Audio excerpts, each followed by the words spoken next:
an extra 2 countries that have been attacked, 184. They're being attacked as we speak, but we'll all win. At some point, we're going to all win. We're going to do it sooner than people think. Earlier today, I spoke with 10,000 of America's faith leaders to thank them for raising the spirits of our people during these very difficult days.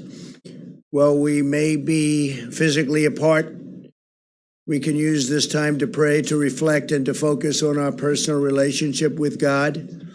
I also spoke with more than 3,000 mayors, county commissioners, and state and tribal leaders to provide an update on our administration's ongoing drive to beat the virus, to crush the virus, and that's happening. It's happening, I think, if you look a little bit more quickly than people thought, maybe a lot more quickly, I hope. And it's something that all over the world we're watching, but people are watching us and seeing what we're doing, and they're very impressed. We're dealing with many countries right now, many countries, and we're giving them whatever information we're able to glean. I just spoke with the representatives of the UK, and I think that their great prime minister is doing much better today, or at least better. But certainly he's had a tough bout, and he's still going through a tough time, but he seems to be doing better, and that's good. And we send our regards to Boris and his family and his friends, all of the people that really love him. He's become a very popular, before this happened, became a very popular prime minister. He's doing an excellent job. He loves their country. He loves our country. So we appreciate everything he's done, and hopefully he's going to be okay. Speaking of great people and people that have done a fantastic job, I have Secretary of State Mike Pompeo with us, and I'd like to ask Mike to say a few words, and then I think what we'll do, in order to get him back to the State Department, we'll take some questions, and we'll then go on with the rest of what I'm going to say. Then we'll take some questions after that, and then Vice President Pence will take over. So, Mike Pompeo, please. Thank you, Mr. President. Under the President's leadership, my team and I at the State Department are doing our part to protect the American people from the virus, and importantly, to get them home. As you know, when many countries shut down their rail lines, their buses, their infrastructure systems, their capacity to get out of those countries, they were trapped, they were stranded. The State Department swung into action. Since January 29th, we have now repatriated over 50,000 United States citizens back to their homes from more than 90 countries, more than 490 flights back to the United States from all across the world. This worldwide scale of our repatriation efforts is without parallel in our lifetime. We are coordinating with foreign governments, militaries, airport authorities, medical units, transportation companies, hotels, you name it. We're working with them to make sure the American people get back to be with their families. You can see behind me the map of the flights that we have brought back people from all across the world.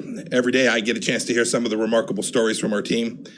Let me give you just a couple of examples. Our mission in Peru, working with the Peruvian military and police forces to send riverboats up the river to get citizens that were stranded deep inside the Amazon forest. Our mission in Nepal made sure that a woman who was running low on medication could get what she needed at a pharmacy before boarding an evacuation flight that brought her back here. In Honduras, after the government imposed very strict 24/7 curfew and closed airports, our embassy sprang into action for stranded Americans, thousands of them. A 3-year-old boy told one of our consular officers just before he boarded the flight, "Thank you for helping me get back home to my dad." Pretty neat. We've received similar messages from lots of people. They're proud to know that their country will not leave them stranded, and we're going to get them back home. One woman wrote, quote, "I was in tears when I received the email approving our flight back to the United States. God bless the United States of America." And another said, "I felt like I had allies there that actually treated me like a person or a family member, not just a number." The Repatriation Task Force, State Department, our consular officers have done great work. I want to thank our partners in the Department of Defense who have helped with some of these flights back home, and other government agencies, our sisters and brothers across the United States government and this administration that have helped get these people back. And then lastly, aside from our repatriation efforts, we continue to help countries around the world as well. We've got CDC officials helping these countries with expertise and all the things that these countries need to get their citizens safe and this crisis is over. Thank you, Mr. President. Good, thanks, Mike. Maybe you stick for a little while. Sure.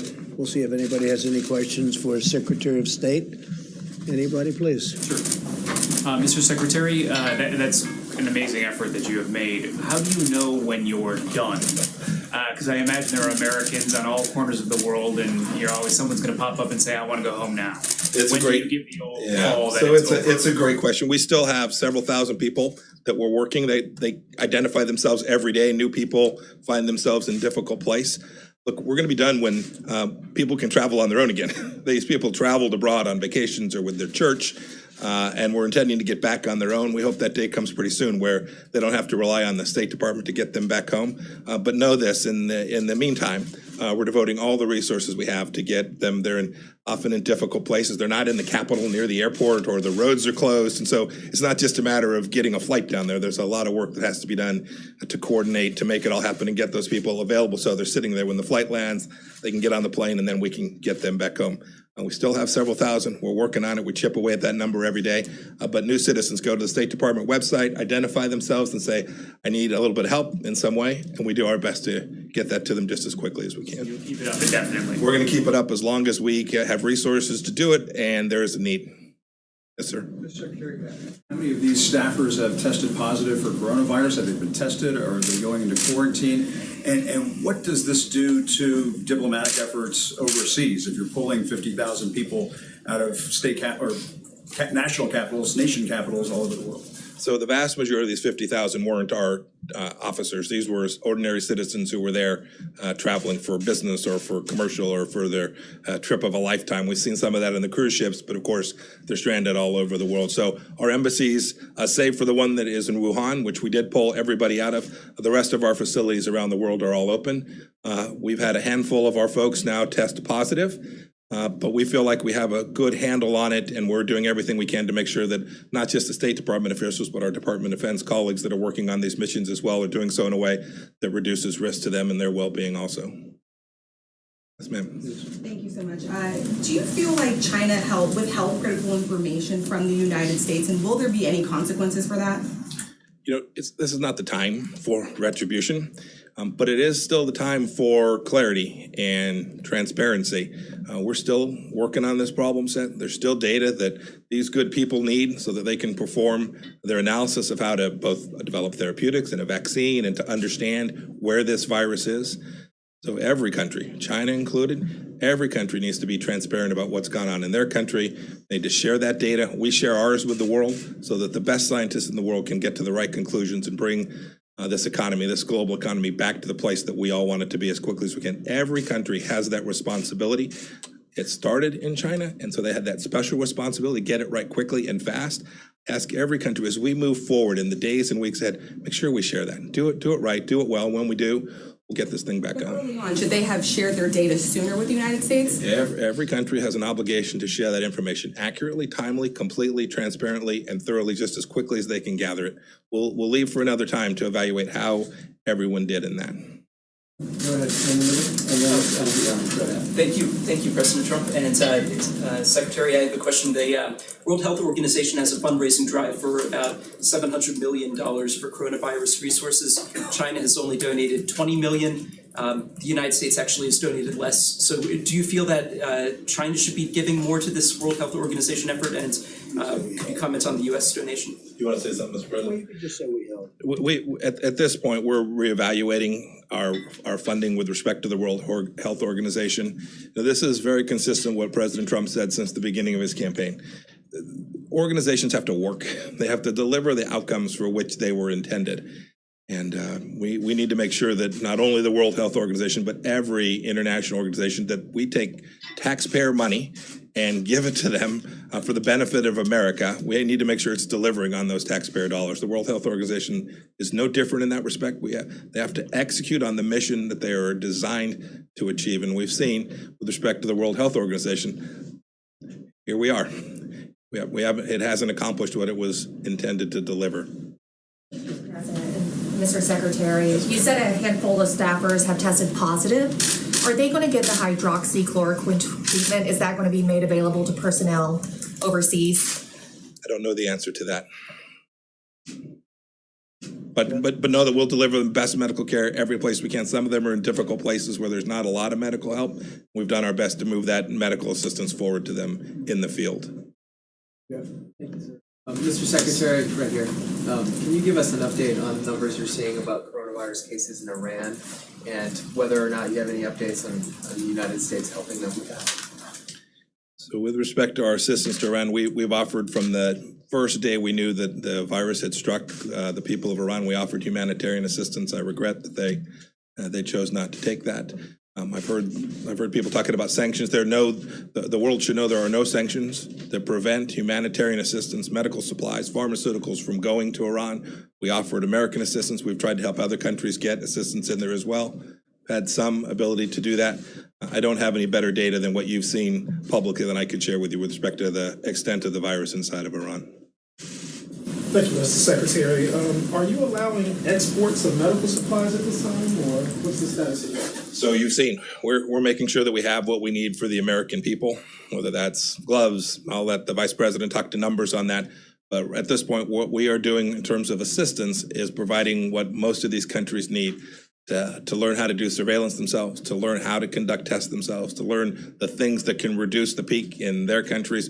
Those are the kind of things. And we've been doing this, you should know. The United States has been incredibly generous. We have CDC officials like no other country in the world out helping these nations build out their healthcare, global epidemic healthcare infrastructure. It's good people like that you see sitting to my right that have been working on this all their life, all around the world, putting these countries in a place where they're better prepared for a virus like this one.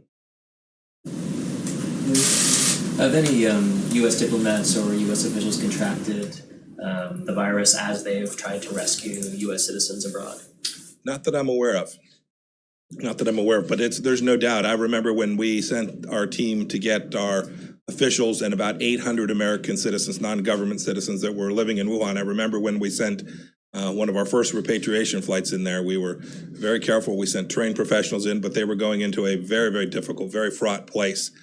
We were blessed. They all got back with no one having contracted the virus on that trip. I'm not aware of any of our officials that have had the virus attack them while they were performing their functions, trying to get people back. And we have a number of State Department officials who have COVID-19 now and are working their way through. In fact, we've had 3 fatalities of local employees, not U.S. direct hires, but local people who were working for the State Department and embassies around the world. We've had 3 fatalities so far. So there have been some calls on the World Health Organization for a leadership change there. I was wondering what your thoughts are on that. Senator Martha McSally, for example, has called for Dr. Tedros to resign. I don't want to look. This is not the time to be doing that kind of change. There'll be a lot of time to look back and see how the World Health Organization performed. In the meantime, what our task is to preserve and protect the American taxpayers, to make sure that our resources don't go to places that aren't going to deliver on behalf of the American people in the world. And President Trump and I are determined to do that. Okay? Just a quick follow-up. Let's save it. Can we save it? Just a quick follow-up, sir, if I may, on China. He's a busy man. You said that China has a responsibility to get correct figures. How would you broadly characterize cooperation with China right now? There's lots of places we've been cooperating, right? They're providing us assistance where we need it. There are places on the ground now where we do have access to the data we need, and we're deeply appreciative of that. They've said they want to cooperate. We're completely prepared to cooperate with them. That cooperation means sharing data, being transparent, being upfront, allowing information to flow freely. That's our expectation, not just of China, though, of every country that is in this place today. We have to work our way through this, and to do that, you have to have really good data. Okay? Great. Thank you, Mr. President. Thank you all. Thank you, Mr. Vice President. Appreciate it. Thanks. Okay, thank you very much. Just a few days, we've delivered nearly 11 million N95 masks to hotspots around the country, as you know, including 6.6 million to New York and New Jersey, 1.8 million to Chicago, 1.7 million to Detroit, and 837,000 to New Orleans. I spoke with the governor of Louisiana a little while ago, and they're doing really pretty well, much better than they thought. They'll be using fewer beds. As you know, we built a hospital. We're about set to complete another hospital, and there's even a possibility they won't need it. That's what we discussed. To date, we've shipped out more than 8,000 ventilators, and we have 10,000, almost 10,000 sitting there ready to go should we need them. And an additional 2,200 newly manufactured ventilators come online on Monday. We're going to be sending them to various locations just in case they need them. My administration's working with Philips to double their production of ventilators by May and ultimately quadruple production by later this year, high-quality ventilators. We're eliminating bureaucratic barriers to pave the way for Philips' major investments in American manufacturing sites and sales. This will help to ensure that our country can permanently produce enough ventilators in the future that we can do them by ourselves. We're going to have a big stockpile when we're finished, and we expect to be sending quite a few to other countries to help them after we're finished. And even now, a couple of countries are really, really in dire need. And it looks like our projections were right on ventilators. And some states that were thinking they would need thousands of more than they thought are now already taken care of, which we're very happy about. In addition, beginning in May, we'll be receiving almost 300 million new face masks. We're going to have masks of about 300 million. They'll be starting to be delivered in May and during the month of June. So we're ordering a big stockpile, and we're thinking about doing an extra 200 million should we need them, or for the stockpile. So we'll be in a position to have something incredible. So that'll be a total of 500 million masks. And today, 750,000 new protective gowns landed in Dallas, Texas, as a result of a partnership led by the federal government, DuPont and FedEx. And that's been a great partnership that's worked very well. So we have 750,000 new protective gowns, and these are at a high level, very high quality. As American industry steps up to help, so are America's doctors and scientists. 10 drugs are now in clinical trials, and my administration is taking unprecedented actions to make new therapies and treatments available without delay. The doctors, the lab technicians, the companies, I spoke to them yesterday, I spoke again today.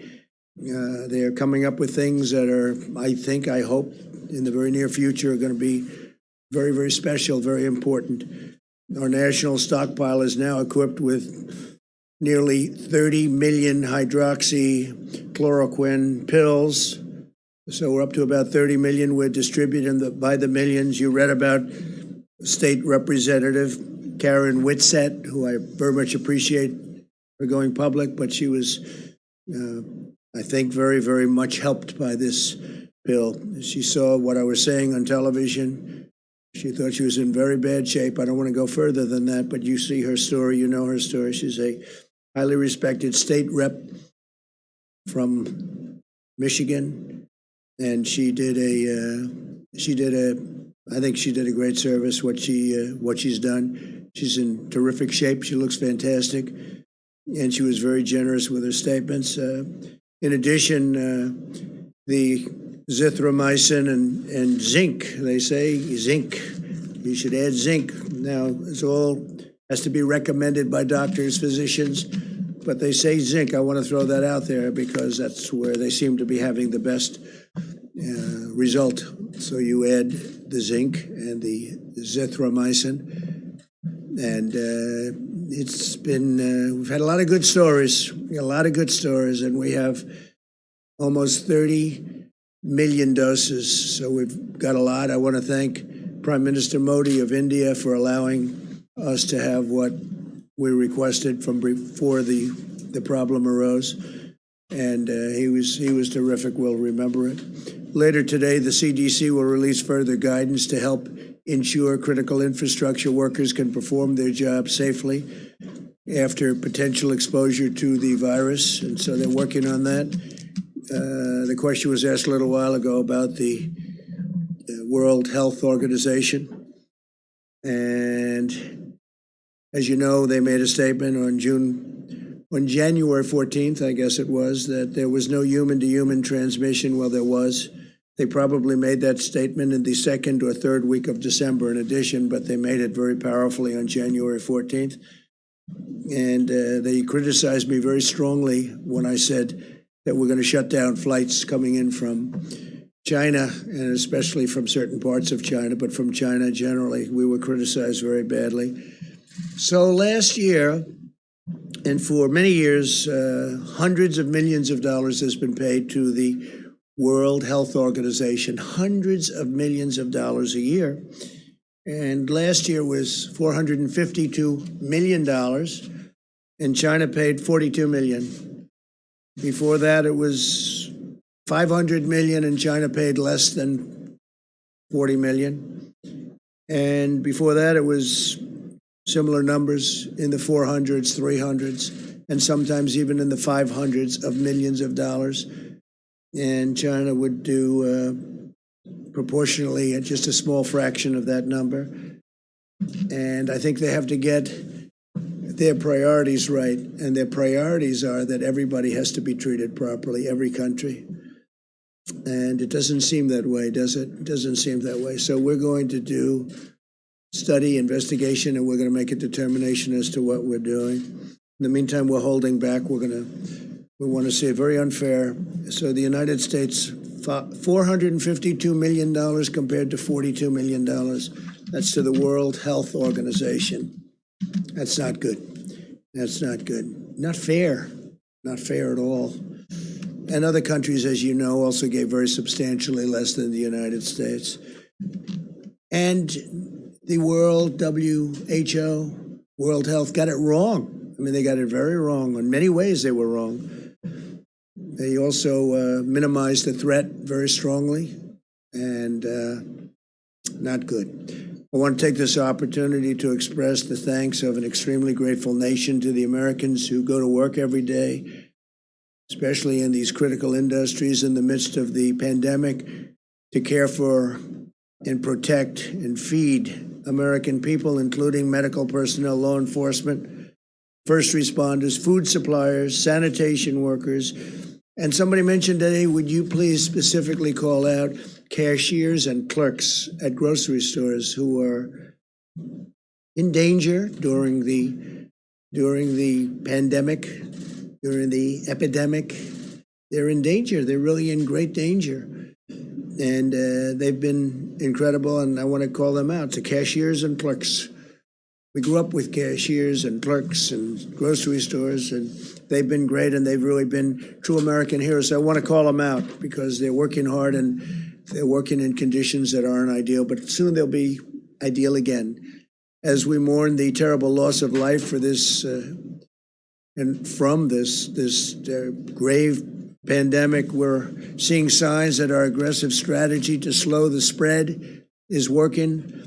The number of new cases is stabilizing. The number of beds necessary in so many locations. I was watching this morning New York. I was watching Louisiana. You see what's going on. The numbers are changing, and they're changing rapidly, and soon we'll be over that curve. We'll be over that top, and we'll be headed in the right direction. I feel strongly about that. Some terrible days ahead, but we're going to have some wonderful days ahead. And we're going to get this behind us, this terrible thing behind us. Some people will never be able to forget if they had a loved one, if they had a great friend or a friend. But we're going to get it behind us. This is a tribute to the discipline and the devotion of the American people, what we've accomplished. If every American continues to strictly adhere to social distancing guidelines, we can defeat the invisible enemy and save countless lives, so we can do it much more quickly. We're hopefully heading toward a final stretch, the light at the end of the tunnel, as I was saying. As we continue to wage all-out medical war to defeat the virus, we're also fighting an economic war to ensure we can quickly turn to full financial strength. We have to get our country back. We have to get going. Everybody wants to get going. Yesterday, I asked Congress to provide an additional $250 billion to expand the incredibly successful Paycheck Protection Program. You've seen what's gone on there. It's incredible, actually. which is allowing our small businesses to keep employees on the payroll and get ready for the opening. Like a second opening to protect millions of American jobs, I'm asking Congress to pass additional funding for this program this week as soon as possible. And I think we have a pretty good understanding with the Democrats. Hopefully it's going to be bipartisan. We do not have time for the partisan games, and we don't want that, the obstruction or totally unrelated agendas. We want to do this for the small businesses and the workers. And we can do a phase 4, and a phase 4 will be later. This will be an expansion of what we've already done because it's so successful. The $350 billion will be expanded by hopefully 250. And if you look at the kind of loans, thousands, tens of thousands of loans to small businesses, it's a great thing to see. It's turned out to be more successful and more productive than anybody would have thought. But Democrats and Republicans are coming together to get that job done. That's a very important job. In recent days and days ahead, we'll restore America's health and economic might, but also dimensions of our national strength will be brought together, I think we have a chance to be stronger than ever before. We've learned a lot. And we have tremendous stimulus now, and we're going for more. Hopefully we'll be doing an infrastructure bill so we can rebuild our roads and highways and bridges and tunnels and all of the things that we should be doing for our country. We're going to rebuild our country, not other countries where they don't even appreciate it. As our citizens persevere through this present challenge, we're renewing American unity, and we're replenishing American will, and we are witnessing new American valor.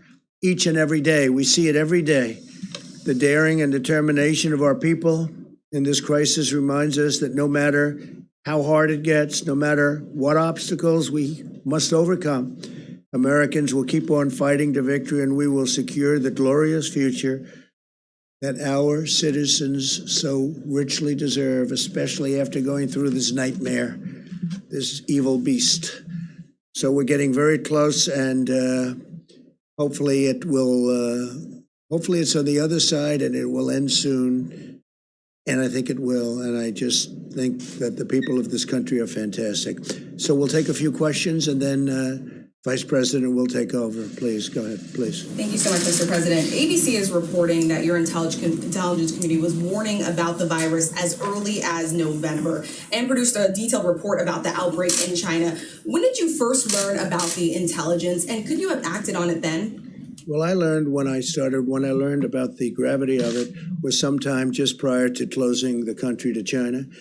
And when we closed up the flights coming in from China and various other elements, and then, as you know, we closed up to Europe.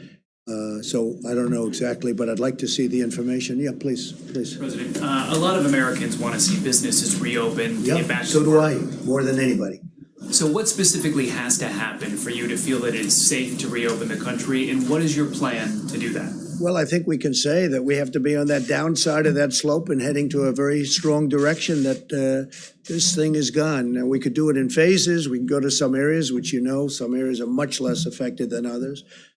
But it would be nice to be able to open with a big bang and open up our country, or certainly most of our country. And I think we're going to do that soon. You look at what's happening. I would say we're ahead of schedule. Now, you hate to say it too loudly because all of a sudden things don't happen. But I think we will be sooner rather than later. But we'll be sitting down with the professionals. We'll be sitting down with many different people and making a determination. And those meetings will start taking place fairly soon. So you wouldn't do that until the health experts tell you it's safe to do it? Yeah, I would rely very heavily on them, yeah. Do you think, is there a system for monitoring and testing that you're looking at? Yeah, we're putting in very heavy testing systems. We have the best testing systems. And again, don't forget, when we look at cases, I'm looking at I'm not going to insult anybody, I'm not going to insult any country, but I'm looking at countries that are showing less cases than us. That's testing. We're testing more than anybody. And you saw exponentially more than anybody by far. And our testing's become, I think it'll end up being a big strength. In fact, the other countries that the media talked about are now calling us for what are we doing and how are we doing it so quickly. And where are we getting these tests? Because our tests are really good now. They've been proven to be very accurate. Yes, please. Thank you, President Trump. Two quick questions. Yeah, sure. One on infrastructure. Members of your administration and members of Congress have pointed out the top paid federal employee, it's not the president, it's the head of the Tennessee Valley Authority, and he made $8 million last year. And It's ridiculous. I agree. It's ridiculous. I think it's the highest paid government. Long before I got here, you said Tennessee Valley Authority, right? Has to be the highest paid man in any government. Makes approximately $8 or $9 million. I don't know the gentleman, but he's got a heck of a job. He gets paid a lot of money. He's been there for a long while, hasn't he? This one actually is new, it came in April, but the previous one. That's a separate, yeah, that's separate. But I'm talking about the, we just have some new people going on the board, I know. But as you know, that's a quasi-public agency. And whoever the head of the agency is, that person makes a lot of money. If I could ask my second question. Which is an amazing thing, right? And when we want them to do something, they're not there for us. That's not good. That's not good. The second They've been there question, for a long time. That's been a story for a long time. I assume that you would support reducing that salary as part of the infrastructure bill. Yeah, reducing it by a lot. My other question That'd be is. the greatest job in the history of government, almost. Certainly if you're into money. Tennessee Valley Authority, that's right. Go ahead. I've been waiting for somebody to ask me about that. It's been bothering me for a long time too. Go ahead. One of the biggest rating hits of the coronavirus, aside from these briefings, has been a show on Netflix called Tiger King. Yeah. And the man who's the star of this is a former zoo owner who's serving a 22-year prison sentence. He's asking you for a pardon, saying he was unfairly convicted. Your son yesterday jokingly said that he was going to advocate for it, and I was wondering if you've seen the show and if you have any thoughts on pardoning Joe Exotic. Which son? It must be Don. I had a feeling it was Don. Is that what he said? I don't know. I know nothing about it. He has 22 years for what? What did he do? He allegedly hired someone to murder an animal rights activist, but he said that he didn't do that, and he was. You think he didn't do it? Are you on his side? Well, I'm are a reporter. Are you recommending a pardon? No, I'm not advocating anything. As a reporter, you're not allowed to do that. You'd be criticized by these. Would you recommend a pardon? I'm not weighing in on Tiger I don't think you would. I don't think you would. Go ahead. You have a question? I'll take a look. Is that Joe Exotic? That's Joe Exotic. Let me get back to the coronavirus if I can, Mr. President. Yeah. Last week, your top experts were saying that we should expect 100,000 to 240,000 deaths in this country. You've been talking about how it looks like maybe things are plateauing. Are these numbers now being revised downward? I know you don't want people to stop social distancing and that sort of thing, but what can you tell us about the numbers? Are they being revised? My impression, Jim, is those were the numbers that were set. And they were set as an expectation from quite a while ago. I think we're just doing much better than those numbers. If either of you would like to talk about that, it's a fair question. Do you want to come up, Deborah?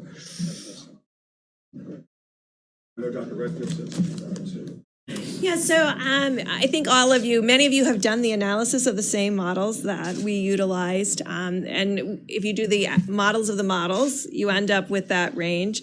At the same time, we carefully looked at Italy and Spain, and we are doing much better in many cases than several other countries. And we're trying to understand that. We believe that our healthcare delivery system in the United States is quite extraordinary. I know many of you are watching the Act Now model and the IHME model and they have consistently decreased the mortality from over almost 90,000 or 86,000 down to 81,000 and now down to 61,000. That is modeled on what America is doing.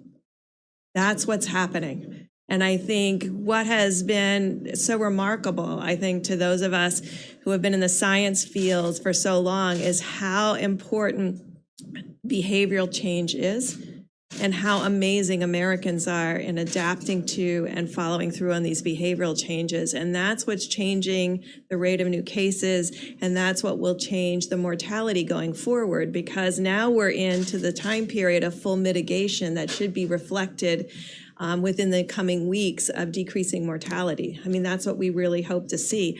We are impressed by the American people. And I think models are models. I've always worked on validating. I spent my life validating models all over the world, and that's why we do surveys and surveillance, and we make sure that what we think is right is right. I think this will change how people look at respiratory diseases, because it will change what is possible when the globe, and particularly the American people, do this level of mitigation. And I think, as I talked about yesterday, we are still in awe, really, of the American people's strength in this and following through. If I could just ask Mr. President. Yeah, I'm going to do that. I'm going to ask Bob to come up just for a second. Director, I think that's it. They have done, everybody has done, everybody a great job. So those were original projections, and we don't want to say anything about beating it yet, but I think we will have a very good chance to beat them very substantially. Bob, please. Thank you, Mr. President. I just want to add to what Ambassador Burke said. I mean, this is a consequence of the commitment of the American people. You know, a lot of us have always had challenges changing behavior, whether if it's exercising regularly or different habits with smoking. When it affects us, what's been remarkable to watch here is how the American public has changed their behavior when it protects the vulnerable. I think that's really what I'm so proud to see. Mr. President, just a follow-up on something from yesterday and a quick just yes or no question. Yesterday, you said you had not seen Peter Navarro's memo on the coronavirus back in January, February 23rd. Were you ever briefed on those memos? Did you ever discuss those memos with anybody? I don't remember that. I've now seen the memo. I saw it. It was, Peter sends a lot of memos. I didn't see the memo. As you know, World Health was saying that was not correct because at the time they called it wrong. But I didn't see the memo, but I acted as quickly as people were shocked that I acted so quickly, and everybody thought I was wrong because I did act so quickly, as you know, with respect to closing the borders, with respect not only to China, but with Europe, I closed the borders, and I think that was very important. But no, I didn't see the memo at the time, but I have seen it since. Yeah, please. One other quick Wait a minute, question. John, let me do a couple of others. We'll go back. The head of the World Health Organization today warned against politicizing. I agree with that. And he said that consequence of this politicization could actually create more body bags. It's a pretty vivid image. I mean, what do you believe the consequences of the U.S. pulling out its funding of the WHO? Well, I think when you say more body bags, I think we would have done, and he would have been much better serving the people that he's supposed to serve if they gave a correct analysis. I mean, everything was, I said, China-centric. Everything was going to be fine, no human to human, keep the borders open. He wanted me to keep the borders open. I closed the borders despite him, and that was a hard decision to make at the time. We were all together. We made a decision against the World Health Organization. So when he says politicizing, he's politicizing. That shouldn't be. But look, we spend $450 billion, $452 billion, almost $500 billion last year, hundreds of billions in previous years. And they got to do better than that. They got to do better. When you talk about politics, I can't believe he's talking about politics when look at the relationship they have to China. So China spends $42 million, we spend $450 million, and everything seems to be China's way. That's not right. It's not fair to us, and honestly, it's not fair to the world. Okay, question in the back? Yeah. Thank you, Mr. President. There's breaking news today and a couple of reports from a couple different outlets that Jared Kushner's team is seeking to create a national coronavirus database, a tracking system for patients who've been diagnosed. Now, his spokesperson said that that's not true. Yeah, it's not. I have never heard about it. Doesn't sound like a bad idea, actually, but I have not heard about that. Be okay with it if it... I don't know if I'd be okay. I have to see it, but it sounds very scientific, and it sounds like it could be good based on tracking, but it also has to do with rights and lots of different constitutional questions. I have not heard that at all. So some people are concerned it would be like the post-9/11 Patriot Act, that it ultimately led to the FISA abuse. Are you concerned FISA about abuse that? of which I was the one abused. and a couple of other people, in all fairness. No, I don't know anything about it. I haven't heard it. I mean, I'll speak to them. I don't think so. They would have told me. I would have known about it. Please. Thank you, Mr. President. The Nevada delegation is unhappy because smaller casinos and businesses that make profit from gaming in Nevada found out they're not eligible for the CARES Act PPP money. Is this, and I talked to one member who said You gaming. mean because of the number of employees? Because of the number of employees. And yet they're small businesses. And they thought gaming would not be treated any differently than any other business with this. Was this an Well, I oversight? could look at that. I could look. It's a great state, and I will take a look at that strongly. Are you talking only the smaller casinos? That's, Yeah, I'll take a look at that. Fine. I don't mind that. Please. Yeah, we'll take a look. Yeah, we haven't heard. Nobody's told me about it, but I'll look at it. It's a great state. They do a great job, so I'm going to look at it very strongly. I understand what they mean. Please. Thank you, Mr. President. In terms of the economy, what if you urge Americans to go back to work and they don't listen to you? Would you leave that up to the governors, to businesses, to citizens to decide when it's safe to stop social distancing? Well, when you say they don't listen, I think they're going to listen. They want to go back. Everybody wants. They're going stir crazy. They've been in those houses and those apartments, and they've done a great job. Again, when you look, the question was just asked about how are we doing compared to projections. Those were just original projections. The big projection being 2.2 million people would die if we did nothing. That was another decision we made, close it up. That was a big decision that we made. Two very smart people walked into my office and they said, listen, these are your alternatives. And that was a projection of, I guess, 1.5 to 2.2 million people would die if we didn't close it up. It's a lot of people. So if we do a number that's tremendously smaller than that, now if we did close it up, the numbers got to 100 to 220 million people. So if we can stay substantially under the 100, which was the original projection, I think we all did a very good job. Even though it's a lot of people. Say it. You think we'll be on track for that by May 1st? Well, right now, we're doing well in terms of the numbers. I can't tell you in terms of the date. We don't want to go down, and then we can start going up if we're not careful. So we have to be careful. As far as distancing, social distancing, and other things, certainly for a while, at some point that's going away. We'll be able to sit next to each other and everything like we have all our lives. This is a very unique thing. This has not happened anything like this of this magnitude since 1917, 1918, the great pandemic. That was something.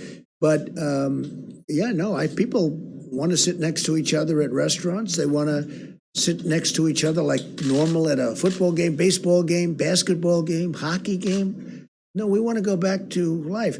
Now, the first period of time, maybe we'll go a little bit slower, and maybe we'll be talking about distancing. But at some point, we expect to be back like it was before. And hopefully it'll never happen. Hopefully it will. If it does happen, it's going to be in 100 years from now. The last one, 1917. That's something. It's a long time ago. And that was a horrible thing. Jim, go ahead. Yeah, I wanted to get back to something you were saying yesterday about people going to Wisconsin and voting in the middle of this pandemic, really putting their lives on the line. And you said, well, if they do that, vote by mail, perhaps we'll have voter fraud in this country. I just wanted to ask you, voters in 5 states, Utah, Colorado, Hawaii, Washington, and Oregon, all vote by mail.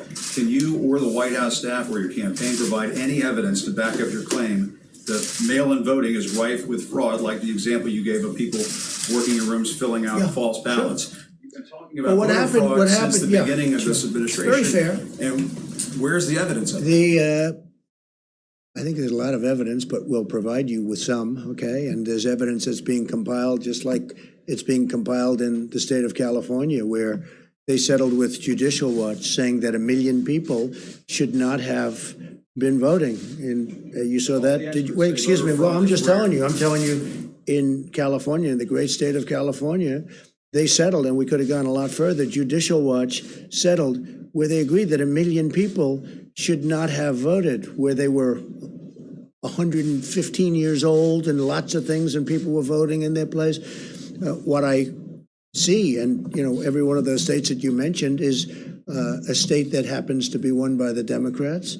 And if you have a position like me where it's registered, you're here and we're voting someplace where I'm not. I haven't left the White House in, I guess, months, other than to, ask a ship to, wave it goodbye to New York, which, by the way, is now going, as you know, being used for the purpose that we're talking about, which a lot of people wanted. Wait a minute. Voting doesn't work out well for the Republicans. Well, So it hasn't. Isn't your concern It really certainly just political? hasn't. But if you're a senior citizen and if you're somebody that needs it, I'm all for it.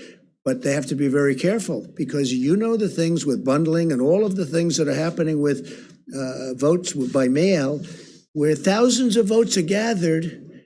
And I'm not going to say which party does it, but thousands of votes are gathered and they come in and they're dumped in a location. And then all of a sudden you lose elections that you think you're going to win. I won't stand for it. Well, we're going to find out about the proof because you're going to see what's going on. And I'm not going to stand for it. Our voting system, first of all, we should have voter ID. When you vote, you should have voter ID. And if you send something in, you should be sure, as a state and as a country, you should be sure that that vote is meaningful and it's not just made fraudulently, because there's a lot of fraudulent voting going on in this country. This country should have voter ID. Okay, let's do another one. Go, please. Mr. President, currently the only way that we can track these millions of doses of hydroxychloroquine that are being distributed across the country is through the eHealth data system. How systematically is your task force watching this? Well, I think it's very systematic. Yeah, we're distributing the hydroxy all through the country. It's being distributed in large amounts. We have it coming in now. We were up to 29 million doses, then we went to 30 million doses, but we have it coming in all throughout the country, and much of it's being distributed. In fact, it'll start going down what we have in our stockpile. And again, it's had, I hope it works. Again, I'm not a doctor, as you possibly have found out. I'm not a doctor, but I'm a person with common sense. And we've had some very good results over the course, including a woman who just reported it 2 days ago. Yes. Through the eHealth data system, are they? I think no. We're looking to provide it in many different ways. In many ways, in certain instances, we've been asked. In the case of Michigan, we've been asked who the governor of Michigan would like to. I think she's become a big fan of it as a medication, as something that's going to help with this horrible virus. And we're delivering it to the governments of various states when they ask. So certain states are asking, certain governments are asking, and we're delivering it directly to the government. Yeah, please, go ahead. Thank you very much, Mr. President. We know many people around the world are paying close attention to this press conference. So on behalf of Good. Where are you from? Media, Where are you from? I'm from Taiwan. Good. Yes. On behalf of Foreign Media Group, I would like to ask you 2 questions. First question is that the French President Macron called Iranian President Rouhani and said that Europe has started to ship the medical goods to Iran. Will you consider medical goods? Yes. That doesn't bother me. Yeah. So will you think if they're sending medical goods to Iran, it doesn't bother me. No. Okay. Yeah. So the other question is that the world also paying attention to the U.S. election. So we are also we know that Bernie Sanders has dropped out today. I did see that today. Yeah. Well, he didn't really drop out. He didn't really. What about his delegates? I mean, he said he's going to keep his delegates, and which is sort of interesting. He's going to keep his delegates, and he'd like to get more. Now, is he dropping out or not? That's not dropping out. When you keep your delegates, and then you want more delegates before you get to the convention, that's a weird deal going on there. I don't know what's happening. And I don't know why President Obama hasn't supported Joe Biden a long time ago. There's something he feels is wrong. Why isn't he'll come out? I'm sure he's got to come out at some point because he certainly doesn't want to see me for 4 more years. We're not. We think a little bit differently. You know what?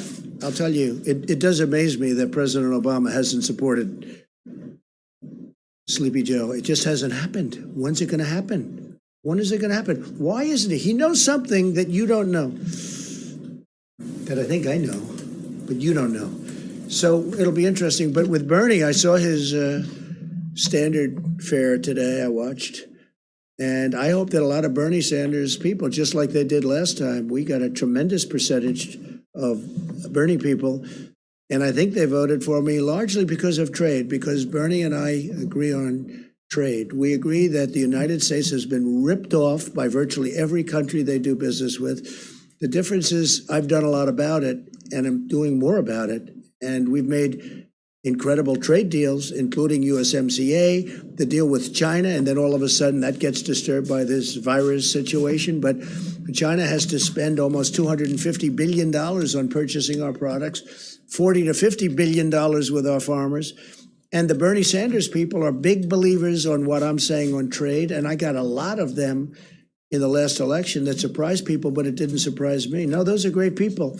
They're great people. But I just, look, I'm looking at Bernie Sanders. I watched this morning, and I said, what is that all about? Mike, you saw that the delegates.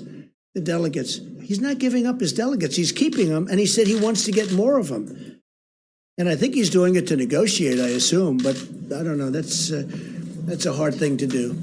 Yeah, Jeff, go ahead. Yeah, Mr. President, OPEC is meeting with Russia tomorrow and some other countries to discuss oil prices. Yeah. Oil prices are at $23 a barrel. Oh, that's good. Finally, somebody knows something when they ask a question. What is your message to them ahead of their meeting tomorrow? Will the U.S. consider a coordinated cut of production here? I don't think, look, we already cut. You know, we're like very market oriented. If you look at Texas and if you look at North Dakota and if you look at some of our states that do this very well, they've already cut way back. You know, they cut back automatically. But in the case of Russia, in the case of Saudi Arabia, they increased production at a time when you didn't need it, and then they got hit by the virus, which knocked out 40% of the market. And now they're flooded with oil. Look, I just say this. You have two countries that are getting hurt very badly. Russia's getting hurt. That's their primary source. And Saudi Arabia, that's definitely their primary source. And it doesn't make sense that they flooded the market for whatever reason they did that for themselves. It's an argument that they had.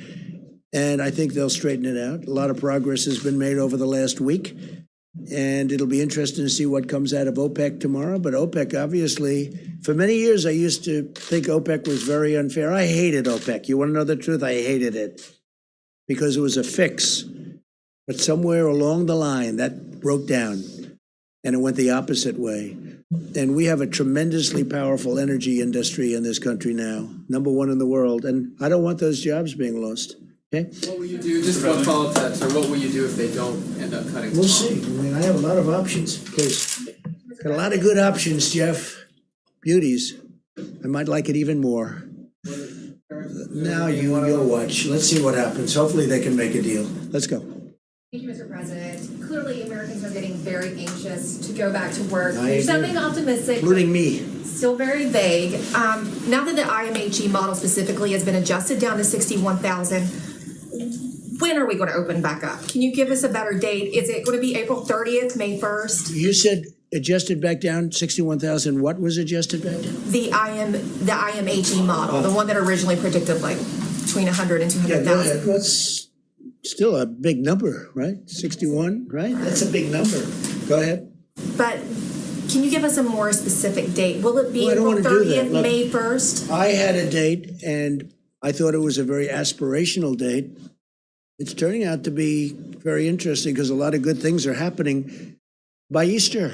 But I had a very aspirational date. I didn't think you could make it. I didn't say we would do it by Easter, but I said, boy, wouldn't that be great to shoot for Easter? That would be a great day, beautiful day, very important day to a lot of people like me and like some of you in the room, maybe all of you in the room, frankly. But Easter is a very important day. So I had aspirationally, I said, let's see if we can do it at Easter, but I said it would be very tough. And I was criticized for that. So I don't like giving dates. And that wasn't a date. That was just an aspiration. That would have been incredible. But I don't think we're going to be very far behind. And some of these models are looking like Easter is going to be a very important date anyway because of the curve. I mean, it's hitting the top and it's starting to come down. And one person said Easter is looking like a good time.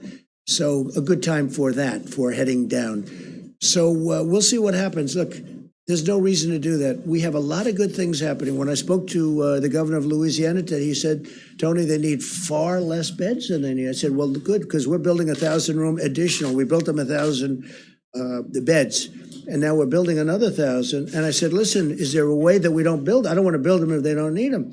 In New York, the Javits isn't too heavily used. It's ready to go. 2,900 beds.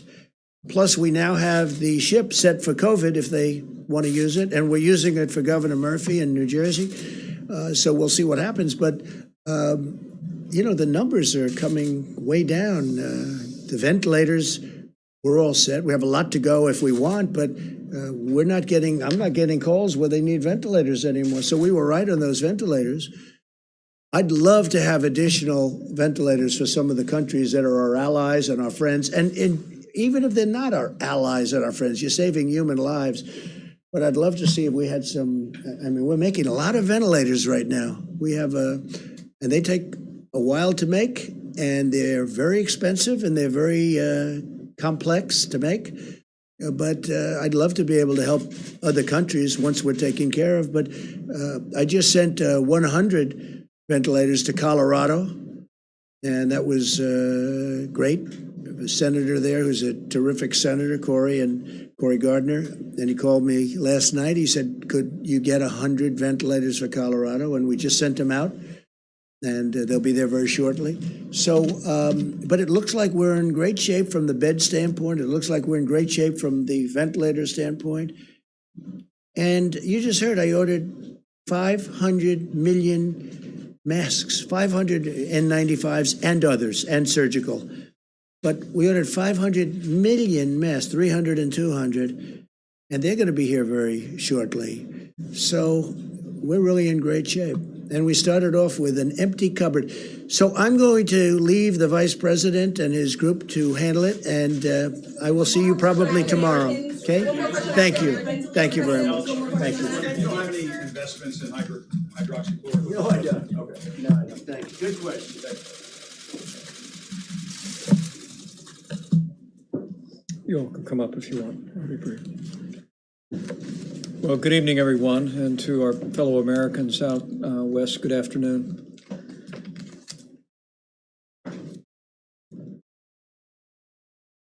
We find ourselves in the midst of a very tough week for Americans in areas most impacted by the coronavirus, the New York City area, New Jersey, Louisiana. Continue to focus resources and attention on those areas. And I know that the hearts and prayers of the American people are with all of those communities.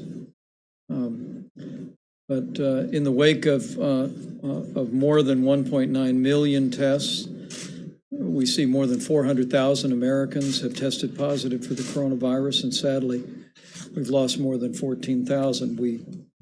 We grieve. But as the good book says, we do not grieve like those who have no hope. In this very special week, I know that the faith of millions of Americans is a comfort to them. The President and I spoke to more than 10,000 faith leaders, and we were able to express to them our gratitude for the way that they're strengthening the communities that they serve. But we also find hope in the numbers that Dr. Birx will continue to reflect on today. For as Dr. Fauci explained yesterday and in the days before, the losses, as grievous as they are, that we are seeing today are a reflection of people that contracted the coronavirus in many cases before strong mitigation steps were taken, before the guidelines for America fully took hold. The cases, however, and the new cases and the hospitalizations are in fact a reflection of the results of what the American people are doing. And I want to echo the President's and Dr. Birx's statements today about the extraordinary work the American people are doing, because we continue to see a great progress, low and steady numbers in the states of California and Washington. And in the New York metropolitan area, New Jersey, New Orleans metro area, Detroit, Chicago, and Boston, we continue to see evidence of stabilization that should be an encouragement to every American. An encouragement that we may be reaching the point where the impact of the coronavirus is beginning to level off. But it also should be an encouragement to every American to keep doing what we are all doing. Heed the guidance of your state and local authorities, and for every American, continue to put the White House coronavirus guidelines for America into effect. An area of particular concern we were briefed on this morning is the city of Philadelphia. I spoke today to Governor Tom Wolf, and as we begin to see early trend lines in Philadelphia, I assured him that we were going to continue to flow resources and support to that community, but our message to the people of the Philadelphia area is now more than ever. Practice the social distancing so that Philadelphia and to some extent even Pittsburgh do not have to endure what other communities before them have had to endure. Also today, at the President's direction, we hosted a conference call with every Republican member of the House of Representatives and every Democrat member of the House of Representatives. And we express our appreciation to Speaker Nancy Pelosi and Leader Kevin McCarthy for convening these forums. We brought together key members of our task force team. The Secretary of the Treasury discussed the progress that we've made on paycheck protection. He reported to members of Congress that so far we're working with more than 3,600 lenders across the country, and we've dispersed more than $98 billion in forgivable loans. Now, these are loans that if small businesses accept this money and use it to keep people on their payroll over the next 2 months, they'll be completely forgiven. The Treasury tonight will be issuing a new FAQ, Frequently Asked Questions document, that will also make it clear that lenders may use their own closing documents for completing loan applications. And that information is available at treasury.gov and sba.gov as well. Dr. Birx and Dr. Fauci briefed the members of Congress today on the latest data. They'll both reflect on that in a moment. We also had Admiral John Polovchik talk about our control tower system and the extraordinary flow of supplies to critical areas across the country. We also briefed on the disbursement of resources to local hospitals with SEMA Verma and gave them an update on what the Secretary of State spoke about today.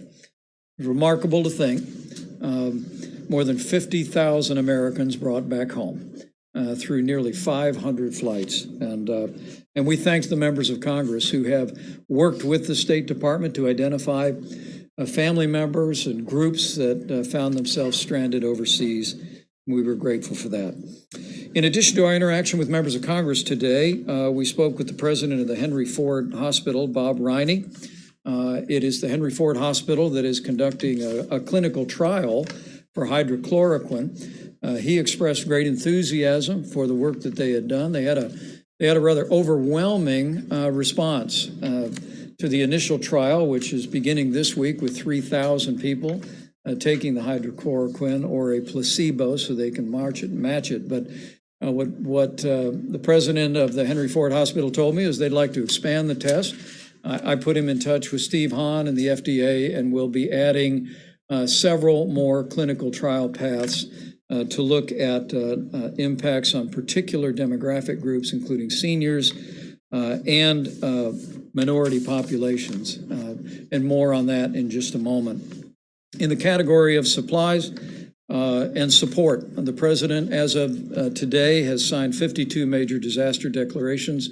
Vermont was the latest approved, and states have stood up some 27,000 National Guard that are aiding in coronavirus response.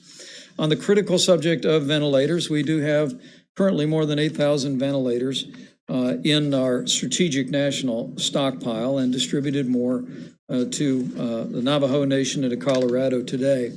But also today, we received the good news that The first delivery of newly manufactured ventilators from General Electric and Hamilton arrived at the Strategic National Stockpile, and as the President said, we'll be adding newly manufactured ventilators to our resources to be available as the coronavirus epidemic reaches critical communities around the country. On the subject of the air bridge, 4 flights scheduled to arrive today, primarily focused on gloves for our incredible healthcare workers.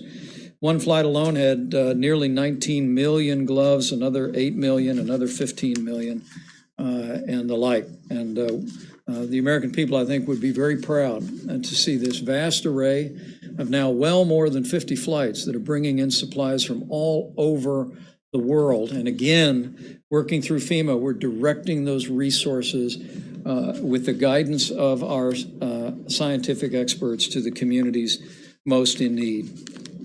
As we announced yesterday, the White House Coronavirus Task Force has requested that CDC and our team assemble data on the unique impact that we're seeing reported on African Americans from the coronavirus. Dr. Fauci spoke about it yesterday, and we'll reflect on his perspective on that as well. Tomorrow, with the Surgeon General and others on the White House team, we'll be speaking with leaders in the African American community. And as Dr. Fauci will reflect, there have been historic challenges in the healthcare of the African American communities, particularly in our inner cities. And now more than ever, I'll just say from my heart to all of our African American family members, now more than ever, practice the guidelines. Look after those most vulnerable, people that have underlying serious health conditions. It's more important than ever that we all put those principles into practice. Finally, today, I'm going to have, after we hear from Dr. Fauci and Dr. Birx, I'm going to ask Dr. Redfield to step up, because today the CDC will be publishing new guidance on essential critical workers who have been exposed to COVID-19 but don't have any symptoms, don't have a temperature, and don't have any reason to believe that they have the coronavirus. At the present moment, the guidance is that if you have been in proximity to someone who did test positive for the coronavirus, that the guidance of CDC is that even with essential critical workers in industries from healthcare to food supply, that we ask people to stay home for 14 days. The new guidance tonight will hopefully make it clear that there would be an opportunity for those people playing such an incredible role in our nation's response to be able to return to work and to do so safely. And finally, let me just say again how inspired we are at the response of the American people to the coronavirus epidemic. Each and every day, as we see the beginnings of encouraging news, the low and steady numbers in California and Washington State, and now beginning to see numbers of hospitalizations going down and new cases leveling, and in some cases going down. We all hope it is the beginning of a trend, but we also hope it's an encouragement to every American to keep doing what you're doing, not just for your own health, for the health of your loved ones, but because we want to make sure that all of us are doing our part to make sure that the fewest number of Americans possible are exposed to the coronavirus. Given the fact that this, I remind you, is 3 times more contagious than the flu, each of us has a role to play in slowing the spread. That's what the 30 days to slow the spread is all about. It's about protecting your health. It's about making sure that our healthcare workers and our healthcare system is not overwhelmed by the coronavirus, and ultimately it is about saving lives. We talk about the numbers, and I'm going to ask Dr. Birx to come up and reflect on them, but I think all of us know this is one American at a time. It's one heartbreak at a time. Having lost loved ones in my life, just like everyone here and everyone looking on, We want to work every day to make that number of losses the lowest possible. And it will take all of us to do it and to keep doing exactly what we're doing through today. Dr. Birx? Thank you, Mr. Vice President. I just want to start where the Vice President left off. I come out of the services, Army. We always talk about honoring the fallen, and I think for every American, what we can do now to honor the fallen that have fallen and given them really their deaths to this horrible disease, to the healthcare workers that are in the front lines trying to save every single one, to honor them and to honor our elders and the individuals that we know are at the greatest risk for bad outcomes. We all need to continue to do our work. Yes, the number of cases is stabilizing, but I do want to go through those numbers with you because we talk about these as micro epidemics in metro areas and in rural areas. So in the New York metro area, which includes obviously northern New Jersey, Connecticut, and Rhode Island, there are still 11,000 new cases per day, and their positivity rate on their testing is still in the 40% plus range. So there's still a significant amount of disease there, and everyone needs to continue to follow the guidelines. New Orleans metro area, 800 new cases per day, but a seropositivity rate on their testing of 28%. Detroit metro area, 1,400 cases per day, 26% positivity. Chicago, 1,200 cases per day, and 18%. Boston, 18% positivity, 1,100 cases per day. Denver has fallen to 180 cases per day, but still has 15% seropositivity in their testing. California and Washington have stayed stable at about Seattle, 350 cases per day. On the LA metro area, 800 cases per day. But their test positive rates are remaining in the 9% range. And so this really gives us some idea of what it takes. They have been continuously mitigating. Imagine what we're talking about, New York going from 40+% seropositivity and 11,000 cases a day down to the LA metro area of 800 cases per day and 9%. So this is what, when the president talks about reaching the top and coming down, those are the kinds of things we need to see. And the only way we will see them is if every American continues to follow the guidance. Now in the Philadelphia metro area where I come from, it's 1,400 cases per day. This of course includes Camden, the counties around the Philadelphia metro, and Wilmington. And in the Baltimore and the Washington, D.C. area, 15% seropositivity and 500 cases per day and 200 cases per day in Baltimore. This is how we're looking at it, county by county, metro by metro, rural region by rural region, to make sure we don't miss anything. And we're triangulating testing data with the attack rates, with the hospitalization, with the number of cases, and really creating a mosaic of who needs what when to ensure that every American is served well.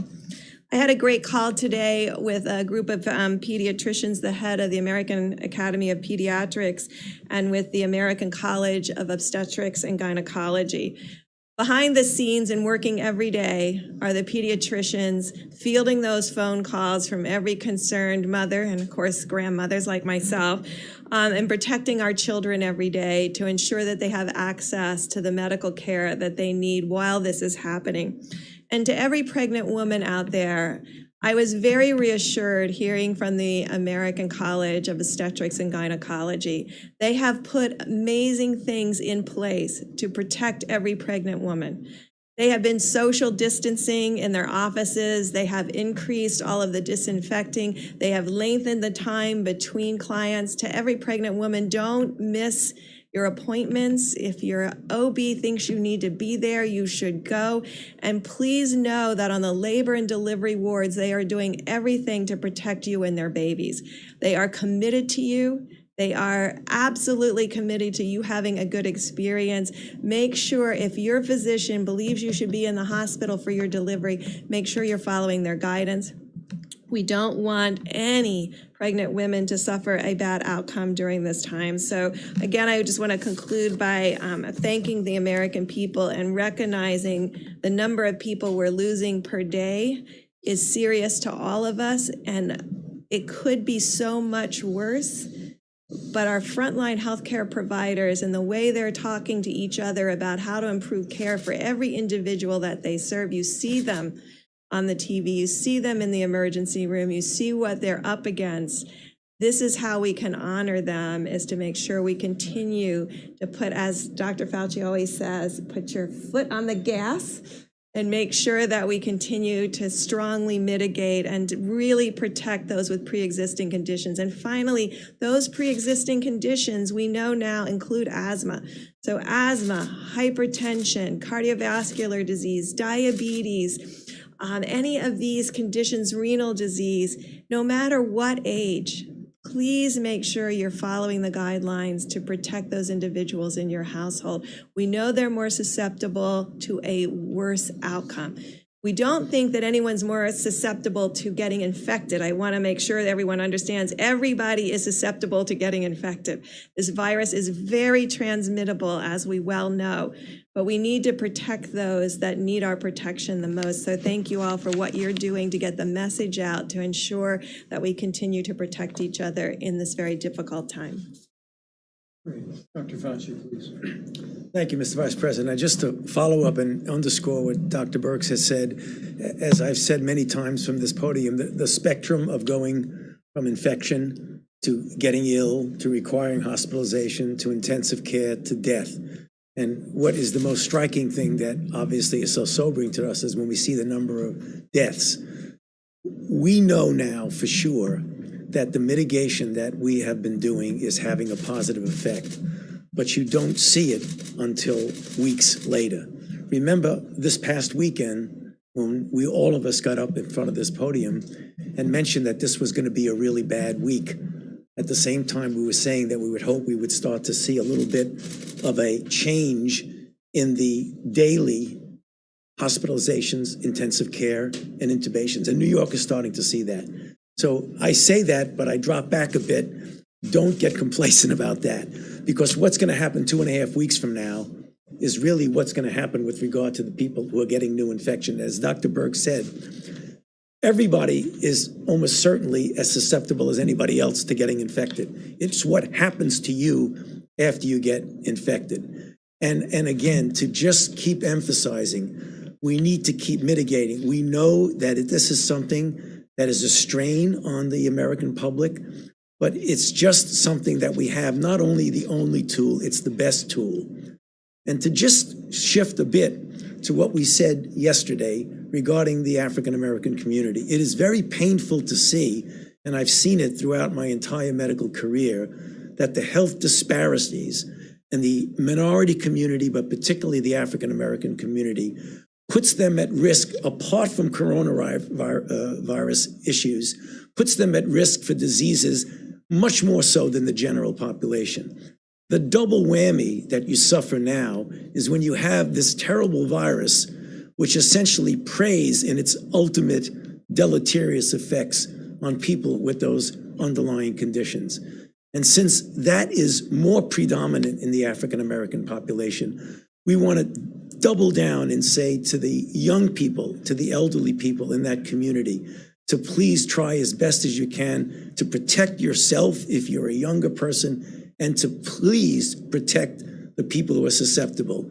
Your grandmother, your grandfather, your elder uncle, the people who have these underlying conditions. Because we are not going to solve the issues of health disparities this month or next month. This is something we should commit ourselves for years to do. But what we can do now, today, is to prevent people who are put at higher risk because of their demographic group from getting into a situation which is much, much more deleterious than the general population. So I plead with all of us in the population, but particularly for those of us, our brothers and sisters in the African American community, because we know that mitigation does work. The reason we know it works is the question that was asked about the numbers, that why they came down, or the projections. Because remember, what you do with data will always outstrip a model. You redo your models depending upon your data. And our data is telling us that mitigation is working. So again, as Dr. Berg said, keep your foot on the accelerator because that's what's going to get us through this. Dr. Redfield? Thank you, Mr. Vice President. I just wanted to follow up. One of the most important things we can do is keep our critical workforce working. And I think you heard it said that we have many different critical workforce industries in this country. Obviously, first responders, healthcare workers, but as you heard, it's also individuals who help maintain our food supply, et cetera. And so what CDC has done is that we've really looked at the essential workforce and how to maintain that workforce, particularly at this time as we begin to get ready to reopen and have confidence in bringing our workforces back to work. And so we've put out a new guidance for essential healthcare workers who've been exposed to the coronavirus. These are individuals that have been within 6 feet of a confirmed case or a suspected case. And so that they can, under certain circumstances, they can go back to work. If they're asymptomatic, as the Vice President said, they could go back to work if they do several things, as we say here. Take their temperature before they go to work, wear a face mask at all times, and practice social distancing when they're at work.